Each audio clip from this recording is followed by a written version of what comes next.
오늘 본문은 바울 사도께서 빌립보 교회에게 두 사람을 소개하는 내용입니다.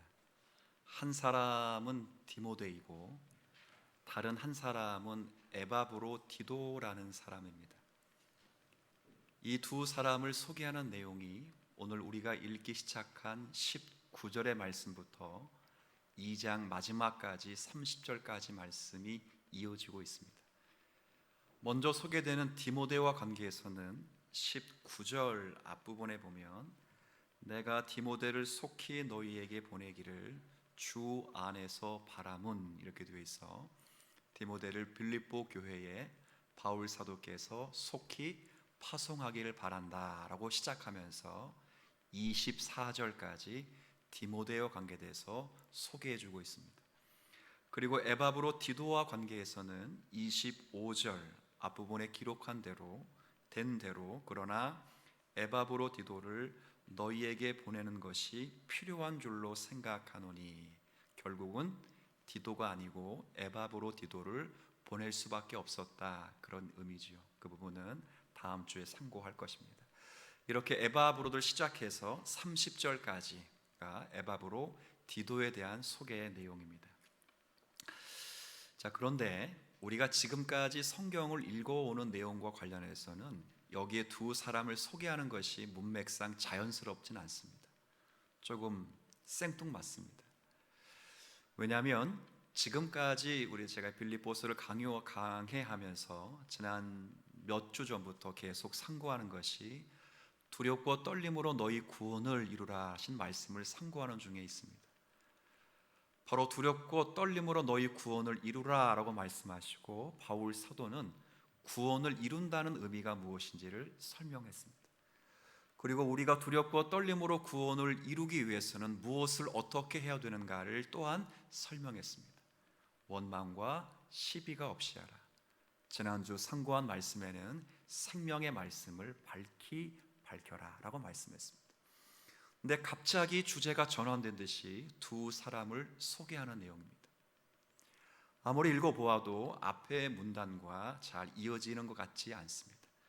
그리고 통상적으로 바울 사도께서도 편지를 쓰실 때는 항상 누군가를 소개할 때는 자신의 편지 마지막 장, 마지막 문단의 사람들을 소개합니다. 이 사람이 너희들을 문안하라. 이 사람이 혹은 어떤 사람은 우리 사정을 너희에게 잘 알리고 너희를 위로할 사람이다. 이렇게 거의 후반부에 있단 말이에요. 그런데 왜 빌립보서 중간이 끝나는 그 지점에 이 두 사람이 소개되는 것인가 곰곰이 생각하면서 한 주간을 지날 때 저희가 잠정적으로 내린 답은 하나입니다. 두렵고 떨림으로 구원을 이루라 라고 말씀하시고 바울 사도께서 정말 두렵고 떨림으로 구원을 이루는 사람들이 있다 하는 것을 증거해 주는 것입니다. 두렵고 떨림으로 구원을 이루라, 이것은 거짓말이 아니다. 두렵고 떨림으로 구원을 이루라 하는 것은 고상한 이론이 아니다. 두렵고 떨림으로 구원을 이루라 하는 것은 우리가 이룰 수 없는 어떤 뜬구름 잡는 것이 아니다. 두렵고 떨림으로 구원을 이루는 사람들이 있다. 디모데를 봐라. 에바브로디도를 봐라. 저들이 항상 복종하여 두렵고 떨림으로 구원을 이루는 삶을 살아가고 있다라고 증거해 주는 것입니다. 그래서 오늘과 다음 주는 이 디모데와 에바브로디도가 어떻게 구원을 이루는 삶을 살아가고 있는가 하는 것들을 저와 여러분이 함께 나누려고 합니다. 오늘 다시 한번 디모데가 소개되는 첫 절과 두 번째 절을 한번 읽어보지요. 자, 19절, 20절 제가 읽겠습니다. 내가 디모데를 속히 너희에게 보내기를 주 안에서 바람은 너희의 사정을 알므로 안위를 받으려 함이니. 20절은 여러분 읽어주시겠어요? 이는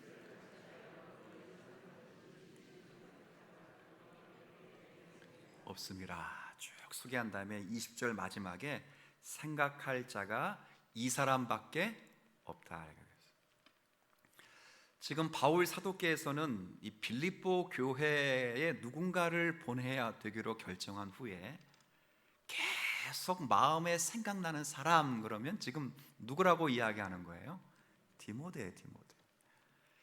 빌립보 교회 딱 그러면 내가 여기에 딱 적합한 한 사람이 딱 떠오르는데 그 사람이 디모데라는 사람.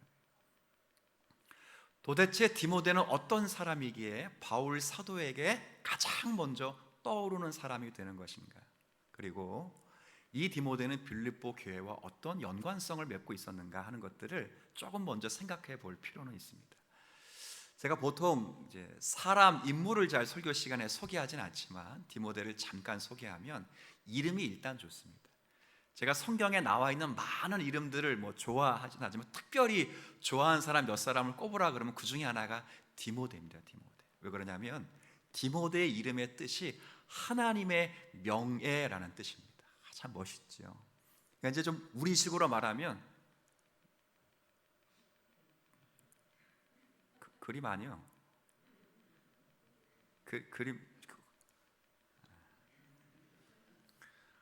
어디까지 했어요? 그래. 항상 타이밍 중에 타이밍. 디모데의 이름은 하나님의 명예. 하나님의 영광이라고요. 우리 교회도 하나님의 영광의 이름을 가지고 딱 약자로 쓰잖아요. 저도 그게 너무 좋아서 쓰려고 해도 마음에 안 들어요. 제 성을 쓰면 갖다가 하나님의 명예, 영광이라고 하는 굉장히 중요한 이름, 아주 멋있는 이름이에요. 근데 이 멋있는 이름만 멋있는 사람이 아니고 바울 사도께서는 그의 신앙이 정말 아름답고 멋있다라고 칭찬한 적이 있어요. 디모데 후서를 읽어보면 바울 사도께서 이 디모데를 소개하면서 그가 가지고 있는 신앙이 어디로부터 연유되었는지를 잘 설명해요. 너의 신앙은 너의 외할머니 로이스로부터, 그죠? 그 멀리는 외할머니로부터 물려받은 신앙이에요. 그리고 그녀의 신앙을 그의 딸인 유니게 디모데의 어머니가 잘 물려받았어요. 그 신앙이 지금 디모데에게 있어요. 그래서 사도 바울도 그 할머니와 그 어머니를 너무도 잘 알고 있는 사람이라 이름까지 딱 지목해서 너의 신앙, 너의 모든 믿음의 출원, 물론 하나님이시지만 가깝게는 위로는 너의 외할머니 로이스로부터, 너의 어머니 유니게로부터 온 것인데 그것이 내 속에도 있구나. 그것이 뭐예요? 그것이 바로 진실 있는 믿음. 정확한 문법은 거짓 없는 믿음 이렇게 되어 있어요. 거짓이라는 것은 이 헬라어 용법 그대로 쓰면 불순물이 조금도 들어있지 않다 그런 거예요. 그러니까 그의 믿음을 쫙 관찰할 때 바울 사도가 볼 때는 그에게는 불순물이 전혀 발견되지 않는 믿음이에요. 그러니까 제가 이걸 직역할 때는 항상 저는 순전하고 단순한 믿음이라고 번역을 해요. 정말 진실하고 찌꺼기가 전혀 없는, 바울 사도께서도 볼 때도 항상 보면 거짓 전혀 없는, 꾸며내고 위선적이고 가식적인 것이 전혀 없는 순전한 믿음이라 이렇게 칭했다고. 아마도 이 디모데라는 분은 바울의 1차 전도 여행 말미에 바울 사도를 만나고 부활의 복음을 전해 듣고 개종한 것으로 보여요. 그리고 1차 전도 말미에 사도 바울의 일행과 함께해서 2차 전도 여행부터 같이 전도 여행을 다녔습니다. 그러니 얼마나 열심을 냈겠어요, 그렇죠? 이름도 멋있어, 하나님의 명예. 신앙도 멋있어요, 거짓 없는 신앙, 그렇죠? 그리고 놀랍게 2차 전도 여행을 딱 시작하는데, 여러분 빌립보서 제가 개관을 할 때 말씀드렸지만 2차 전도 여행을 하는데 첫 성이 또 공교롭게도 어디였습니까? 빌립보예요, 빌립보. 그러니까 사도 바울은 두 번째 여행이고 빌립보를 처음으로 방문한 디모데는 사실은 여기서 온 힘을 다한 거예요. 이름만 멋있을 뿐 아니라 거짓 없는 신앙을 가지고 빌립보의 성에 들어가서 얼마나 전심으로 복음을 전했겠어요. 누구도 사역 처음 맡으면 열심을 낸다 안 낸다? 그죠? 저 11년 전에 제 모습 기억하세요? 눈이 막 레이저 나가고 막, 그죠? 지금은 레이저보다 위에 주름살이 더 많이 생겨가지고.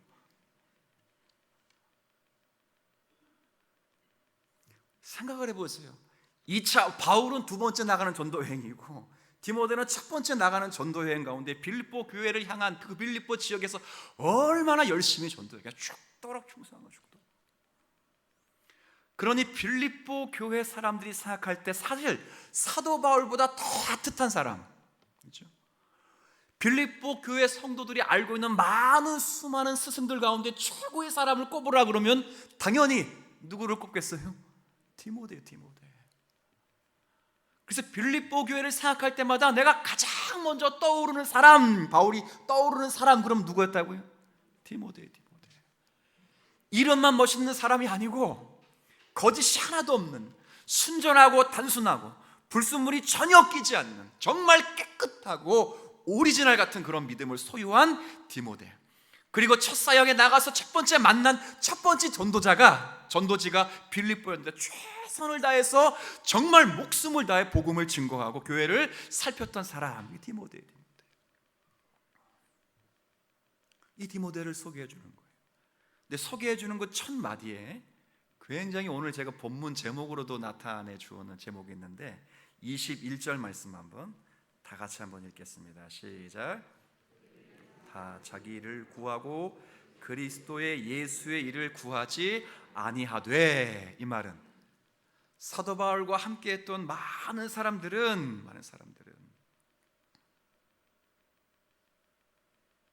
각각 사람의 자기 일을 구하되 예수 그리스도의 일을 구하지 아니하였다. 그럼 반대로 디모데는 그리스도 예수의 일을 구했다, 그 말이에요. 정말 굉장히 멋있는 표현이죠. 그리스도 예수의 일을 구한 사람. 사람이 은혜를 받으면 누구나 조금씩 주님의 일을 하기 마련입니다. 여러분들이 주일날 예배당에 나와서 하나님께 예배드리고 그리고 각각 우리가 하나님께 은혜를 받고자 여기 나와 있는 분들이라면 여러분들은 주님을 섬기고 있거나 혹은 섬겼던 분들입니다. 대부분 그런 분이죠. 이 모양 저 모양으로 하나님을 다 섬기는 사람들이었고 또 섬기는 중입니다.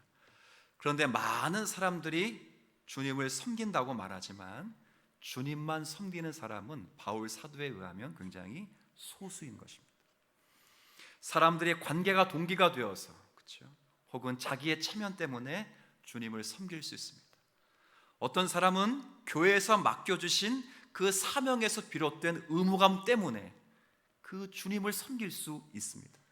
근데 디모데는 그런 사람이 아니라 사람과의 관계 때문도 아니요, 그의 이름값 때문도 아니요, 그렇죠? 그가 누구에게 맡겨주신 그 어떤 직무 때문에 나오는 의무감 때문이 아니라 그가 죽도록 충성하고 거짓없는 믿음을 가지고 그렇게 열심히 섬겼던 이유는 단 한 가지 이유를 꼽으라면 그가 누구의 일을 구했기 때문에 그리스도 예수의 일을 구한 사람이라 그 말이에요. 내가 직분을 맡았으니까 1년간 꽉 깨물고 참자 이렇게 해서 참은 사람이 아니고 내 목사님 얼굴 봐서 장로님 얼굴 봐서 그런 사람이 아니고 내가 여기서 그만두면 내 이름값이 사람들이 나를 어떻게 손가락질 할까 그런 의미가 아니고 그렇게 해서 끝까지 버텼다 그 말이 아니고 그가 그렇게 할 수 있었던 것은 단 한 가지 이유를 꼽으라면 그가 오늘 21절 표현 기억해 두십시다. 그리스도 예수의 일을 구했기 때문이다. 굉장히 부끄러운 거죠. 제 자신을 돌아보고 우리를 돌아볼 때 하나님 앞에 겸손히 물어보는 거예요. 나는 정말 주님만 섬기고 있는가? 주님만. 저와 여러분이 작든 크든 주님을 섬기며 우리가 주의 은혜를 받으며 교회 생활을 하고 있는데 신앙 생활을 하고 있는데 과연 주님께서 보실 때 저 아무개는 주님만 섬기는 사람이다 라는 그런 칭호를 받을 수 있는지 우리 모두가 그런 칭호 앞에 정직히 설 수 있는 성도들이 되었으면 좋겠다 하는 마음으로 전해주는 것입니다. 그런데 사도 바울은 여기서 끝내면 제가 소제목으로 꼽았던 그리스도 예수의 일을 구하자라는 도전을 여러분에게 드리면 참 좋았겠어요. 근데 사도 바울은 이렇게 본문을 끝내지 않고 디모데가 그리스도 예수의 일을 구함으로 어떤 사람이 되었는지를 소개하는 내용이에요. 자, 그리스도 예수의 일을 구함으로 디모데가 어떤 사람이 되었는가? 22절 앞문단만 제가 읽어볼게요. 너희들이 디모데의 무엇을 안다고 되어 있습니까? 연단을 안다 이렇게 되어 있어요. 이게 사실 지금 바울 사도가 디모데 딱 하면 떠오르는 단어, 그렇죠?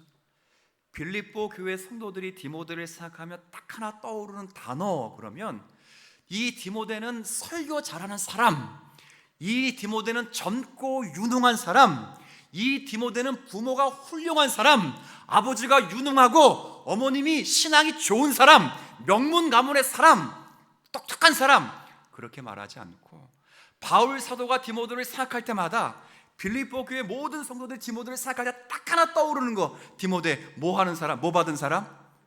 연단을 많이 받은 연단. 바울이 이야기하는 게 그거예요. 그리스도 예수의 일을 구하라가 아니라 디모데가 왜 연단을 그렇게 많이 받았느냐 그거예요. 디모데가 연단을 많이 받은 이유를 꼽으라 그러면 단 한 가지밖에 없는데, 그가 그리스도 예수의 일을 구하기 때문에 그가 연단을 받았다, 그렇게 이야기를 하는 거지요.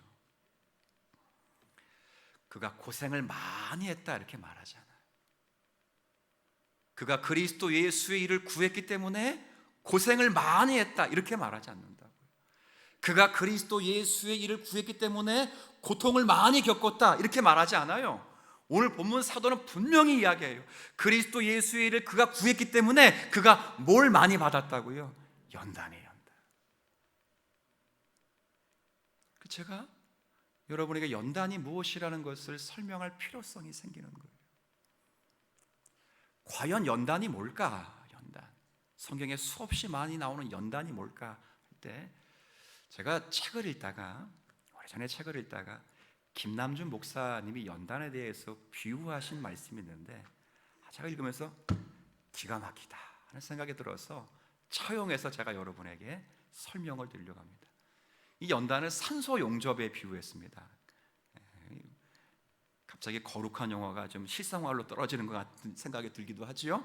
이 산소 용접은 여러분 뭐 다 아시겠지만, 주인이 철을 이제 유용하게 쓰기 위해서 모양을 바꿀 때 직접 불을 대기 위해서 불로 다스리게 쓰는 게 산소 용접입니다. 저도 작은 아버지가 조그만 정밀공업사를 한번 하셔서 이 용접을 본 적도 있고 흉내를 본 적도 있습니다.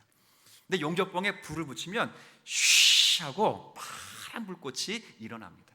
이게 그걸 가지고 쇠판에 탁 대면 처음에는 미동도 없는데 한참을 대고 있으면 대고 있는 자리 부위가 벌겋게 색이 변합니다. 그렇죠? 보신 분들은 다 아실 거예요. 그리고 나서 계속 그 벌겋게 달아오른 부분을 계속 대고 있으면 그 벌겋게 달아오른 부분이 새빨갛게 변합니다. 그리고도 계속 대고 있으면 그 새빨간 부분 가운데 불꽃이 직접 받는 부분이 새하얗게 변하기 시작하는 거예요. 그리고 조금 있다가는 새하얗게 변환돼서 꾸물꾸물 흐물흐물 뭐가 흘러내리고 툭툭툭툭 뭐가 떨어져요. 구멍이 생기기도 하고 지나가면 길이 되기도 하고 잘리기도 하는 거예요. 그걸 가지고 연단을 설명하는 거예요. 연단이 뭐냐?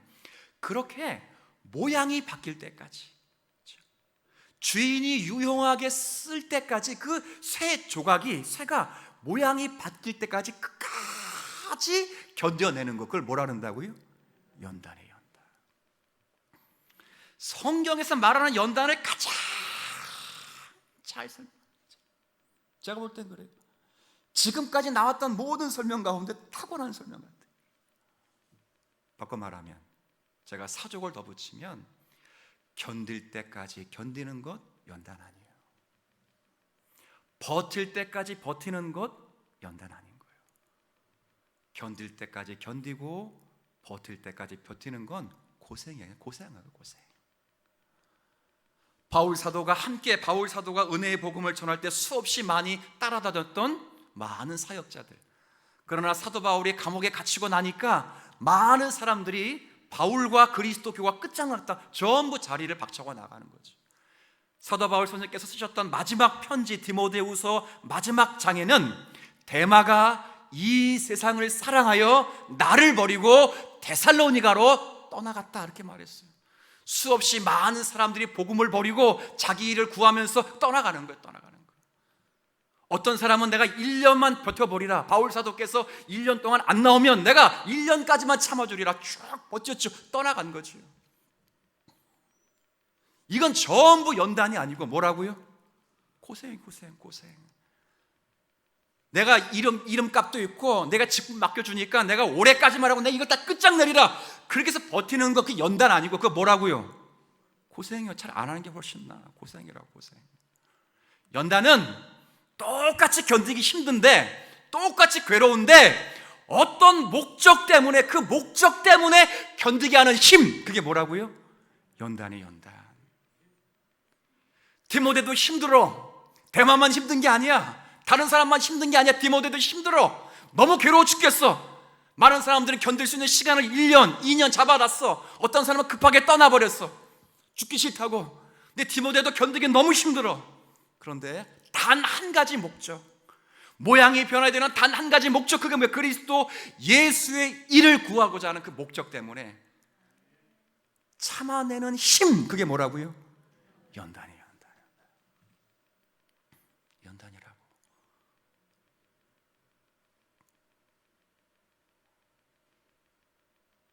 사도 바울이 이 이야기를 하는 거예요. 두렵고 떨림으로 구원을 이루는 자는 예수의 일을 구함으로 연단의 자리에 이르게 될 것이다. 그리스도 예수의 일을 구함으로 이 땅 가운데 많은 조롱과 핍박을 받기도 한다는 거예요. 바울 사도에 의하면 디모데가 몸이 좋은 사람이 아니에요. 디모데서를 보면 너의 위장과 자주 나는 병을 위하여 포도주를 조금씩 써라 그랬다고.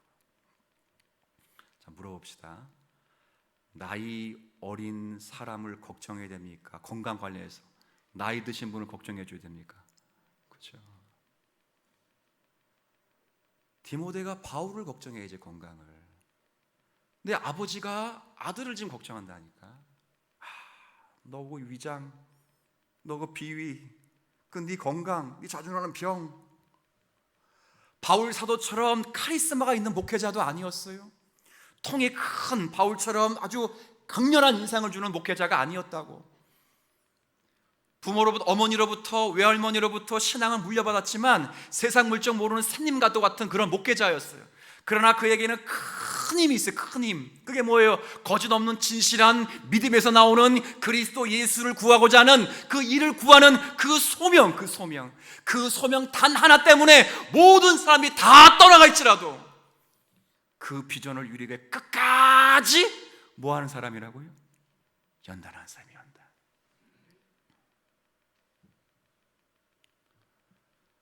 제가 신앙생활 늘 이야기하지만 제일 힘든 게 뭔가? 신앙생활 힘드는 건 버티는 거예요. 버티는 게 제일 힘들어요.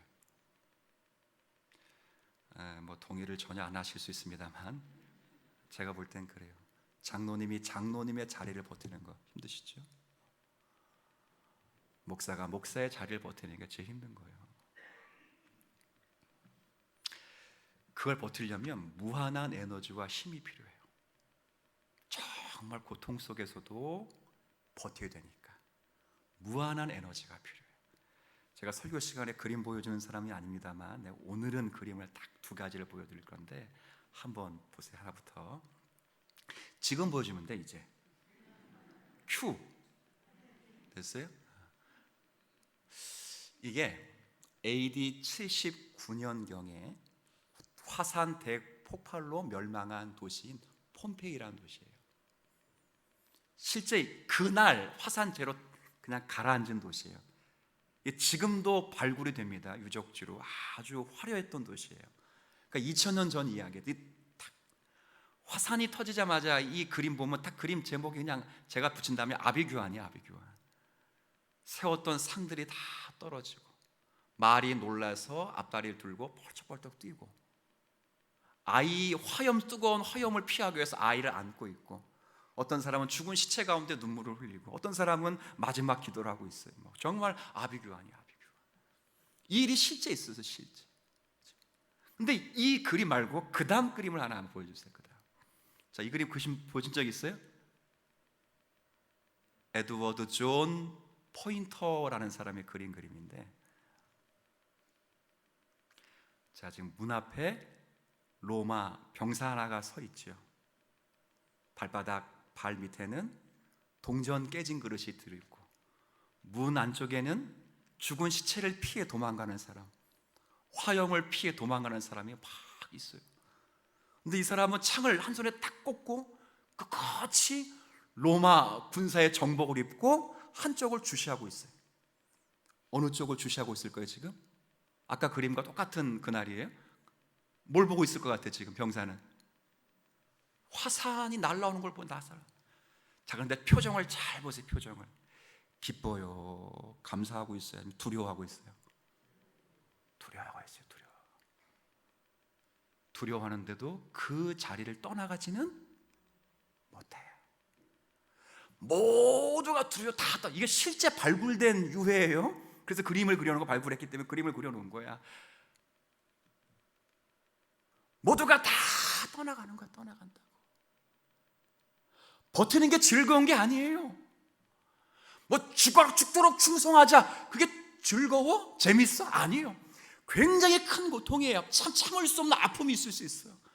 그러나 저 병사는 누가 저기를 지키라고 명령을 했기 때문에 그 명령 때문에 자리를 떠나지 못하고 굳이 서 있는 거예요.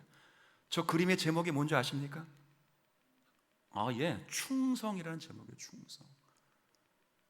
끝까지 서 있는 거예요. 사랑하는 성도 여러분, 여러분 가운데 맡겨주신 하나님의 사명을 혹시 우리가 떠나보신 적이 있다면 한번 물어보십시다. 배고파서 그 자리를 떠나오신 분이 계십니까?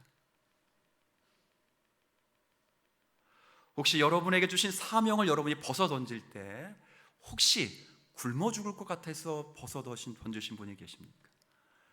여러분 가운데 이런 사명을 혹시 받을 때 누가 그 사명을 끝까지 지키면 내가 칼로 너를 죽이겠다라고 협박해서 여러분들이 벗어버린 적이 있습니까? 아마 없을 거예요. 없을 거라고. 왜 벗어번졌죠? 힘드니까. 마음적으로 정신적으로 고통받는 게 너무 힘드니까. 모든 피조물들의 공통적인 특징이 고통을 싫어한다는 거예요. 인간도 똑같이 생명 있는 피조물이기 때문에 고통받는 걸 싫어해요. 그래서 그 고통이 정신적으로, 마음적으로, 육체적으로 오면 당연히 벗어던질 수 있는 거예요. 사도 바울 주변에 있는 사람처럼. 그러나 디모데는 단 한 가지 이유 때문에, 그리스도 예수를 구하는 그 마음 하나 때문에 그 자리를 끝까지 지킵니다. 그래서 그가 뭐가 만들어졌다고요? 연단이 만들어졌다, 그렇게 이야기를 하는 거예요. 연단이 왜 이렇게 중요한가? 자, 로마서 5장의 말씀을 한번 1절부터 4절을 같이 한번 읽어보도록 하지요. 자, 앞에 있으니까 제가 1, 2절을 읽고 다만 이뿐 아니라부터는 여러분이 읽어주시면 됩니다. 그러므로 우리가 믿음으로 의롭다 하심을 받았으니 우리 주 예수 그리스도로 말미암아 하나님과 화평을 누리자. 또한 그로 말미암아 우리가 믿음으로 서 있는 이 은혜에 들어감을 얻었으며 하나님의 영광을 바라고 즐거워하느니라. 다만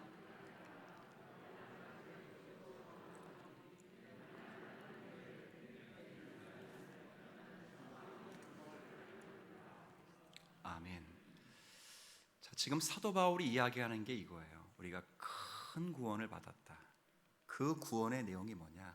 하나님 앞에 의인이라고 인정을 받고 하나님과 화평을 누리게 되었다. 이게 우리가 받은 정말 큰 구원이라는 거예요. 근데 구원은 그 정도로 받아서 끝나는 문제가 아니라는 거예요. 다만 이뿐 아니라라는 표현이 있죠. 우리에게 주신 구원이 정말 큰데, 우리를 의롭다 칭하하시고 하나님과 화평을 누렸는데 이것도 큰데, 주님이 주시는 그 구원은 그 정도가 아니라 더 크다는 거예요. 더 크다는 거예요. 그게 뭐예요? 환난은 인내를, 인내는 연단을, 연단은 소망. 지금 여기서 우리가 밝히는 연단이 여기 있어요. 연단. 여기에 연단이 뭐냐? 제가 끊임없이 이야기하지만 이 연단은 인격이에요. 인격. 그냥 도덕적으로 훌륭한 그런 인간됨이 아니라 그리스도 예수로 인하여 받은 고난 때문에 그리스도 예수를 닮은 그 인격을 말할 때 그걸 뭐라고 말한다고요? 연단이에요. 연단. 그렇죠? 한번 들어보세요. 고난을 받습니다. 고난을 받아요. 그럼 고난을 받으면 사람들이 변해요. 근데 변할 때 잘 보면 고난을 받는 이유 때문에 변해요. 고난을 받는 이유를 목적해서 변하는 거예요. 무슨 말이냐면, 내가 열심히 고난을 받아요. 열심히 고생을 해. 근데 고생하는 이유가 세상의 것을 더 가지려고 고생하면 누구 닮는 거예요? 세상 닮는 거예요. 그러나 고생을 하는데 고생하는 이유가 그리스도와 하나님 때문에 고생을 하면 점점 누구를 닮겠어요? 하나님과 예수 그리스도를 닮는 거예요. 그걸 뭐라고 부른다고요? 연단이에요. 연단. 세상을 향해서 당하는 고생, 그건 고통이야. 그냥 고생한 거라고. 고난, 고생과 연단은 똑같이 고생하는 거예요. 똑같아. 고난, 그냥 고통도 고생하는 거고, 그렇죠? 연단도 고생하는 거예요. 근데 고생하는 목적이 다르기 때문에, 고생하는 목적이 하나님과 그리스도면 하나님을 닮고 그리스도를 닮는 은혜를 누리는 거예요. 주님이 우리를 구원하실 때는 꼭 들으세요. 여러분을 의롭다 칭하고 여러분과 단순히 화평하여 여러분을 천국 보내시기 위함이 결코 아니라고 수없이 이야기했어요. 여러분을 신의 성품에 그리스도의 존귀한 영광으로 초대하기 위해서 주님이 저와 여러분을 부르셨다는 사실을 우리가 잊지 않으셔야 합니다. 주님이 그 자리에 세우기까지 하나님께서 우리를 연단해 가시는 거예요. 우리의 힘으로는 감당할 수 없죠. 교회에서 맡겨진 직분만을 이야기하는 게 아니에요. 가정에서, 삶에서 여러분 모든 게 다 힘들지 않아요? 우리 애들도 너 공부해서 좋겠다 항상 그러거든요. 그러면 늘 그래요. 힘들어 죽겠대. 힘든 것까지만 이야기하지 않고 힘들어 죽겠대. 그 애들이 뭘 힘들겠어요? 근데 아빠가 어떻게 하냐 그래요. 그렇죠? 여러분 집에서 남편 밥 3끼 차려주는 거 안 힘드세요? 막 즐거운 마음으로, 막 기쁜 마음으로 하세요? 어디 가서 밥 한 끼라도 얻어먹고 굉장히 좋아하지 않으세요 혹시? 다 힘든 거예요. 힘든 거. 다 힘들어.